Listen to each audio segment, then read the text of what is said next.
Marks angles স্কুলে আপনাদের সবাইকে স্বাগত। আজ কথা বলবো পরিমাণের গুণে রূপান্তরের নিয়মটি কিভাবে বিভিন্ন সুনির্দিষ্ট অবস্থায় বিভিন্নভাবে প্রকাশ পায়। পরিমাণগত পরিবর্তনগুলি ধারাবাহিক হওয়ায় প্রায়শই বড় একটা নজরে পড়ে না। অন্যদিকে গুণগত রূপান্তরগুলি সবসময়ই উল্লম্ফন বা লাভ ধরনের হওয়ায় সহজেই নজরে পড়ে। লাভ হলো একটি গুণগত পরিবর্তনের রূপ, এক গুণ থেকে আরেক গুণে উত্তরণ।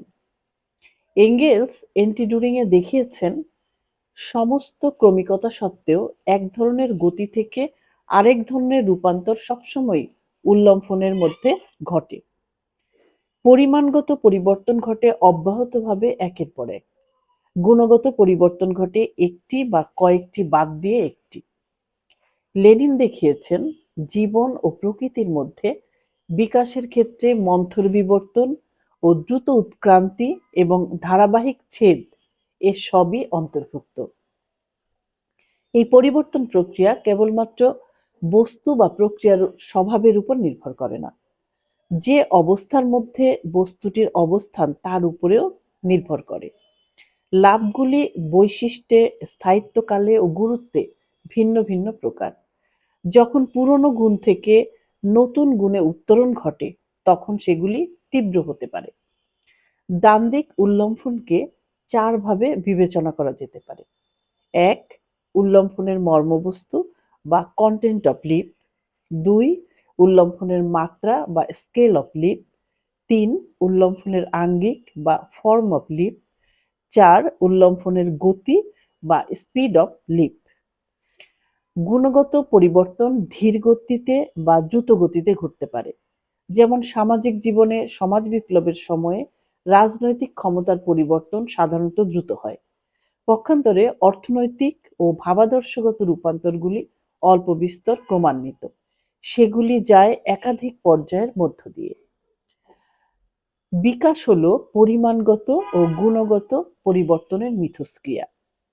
উল্লম্ফনের মর্মবস্তু, মাত্রা, আঙ্গিক ও গতি যাই থাক না কেন, যে কোনো বিকাশেরই থাকে দুটি দিক, পরিমাণগত ও গুণগত পরিবর্তন, এবং সেটাই গঠন করে সেগুলির অবিচ্ছেদ্য ঐক্য। উল্লম্ফনের এই প্রক্রিয়াকে লেনিন বলেছেন পুরনো গুণ থেকে নতুন গুণে মোড় ঘোরা। স্ট্যালিনের মতে বিকাশের প্রক্রিয়াকে বুঝতে হবে একটি সম্মুখবর্তী এবং ঊর্ধ্বগামী গতি হিসেবে, একটি পুরনো গুণগত পর্যায় থেকে একটি নতুন গুণগত পর্যায়ে রূপান্তর হিসেবে, সরল থেকে জটিলে অর্থাৎ নিম্নতর থেকে উচ্চতরে উৎক্রমণ হিসেবে।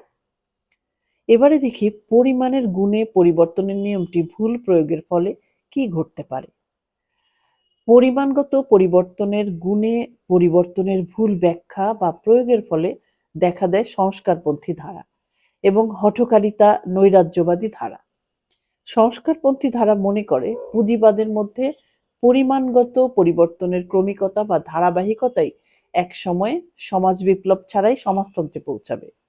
অন্যদিকে নৈরাজ্যবাদী হঠকারী ধারা পরিমাণগত পরিবর্তনের ক্রমবিকাশমূলক বিকাশের তাৎপর্য অস্বীকার করে।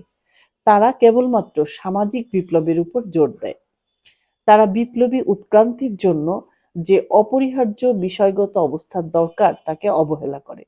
অথচ এই নিয়মটি আমাদের শেখায় যে পরিমাণগত পরিবর্তনের ধারাবাহিক ক্রমবিকাশ গুণগত পরিবর্তনের পূর্বাবস্থা সৃষ্টি করে, কিন্তু এই পূর্বাবস্থা বা পূর্বশর্ত এককভাবে সমাজ বিপ্লব ঘটানোর জন্য যথেষ্ট নয়।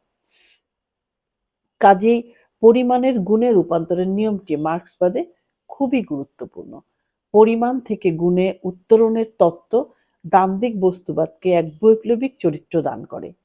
সমাজ প্রগতির বুনিয়াদী সারমর্মকে তা ব্যাখ্যা করে। পরিবর্তনগুলি কিভাবে বিপ্লব সংঘটিত করে সে বিষয়ে উপলব্ধি সহজতর করে। আগামী আলোচনায় দ্বান্দ্বিক বস্তুবাদের তৃতীয় নিয়ম, নিরাকরণের নিরাকরণ সংক্রান্ত নিয়ম নিয়ে কথা বলবো। ততক্ষণ সকলে ভালো থাকবেন। ভালো লাগলে চ্যানেলটি সাবস্ক্রাইব করে আমাদের সাথে থাকতে পারেন।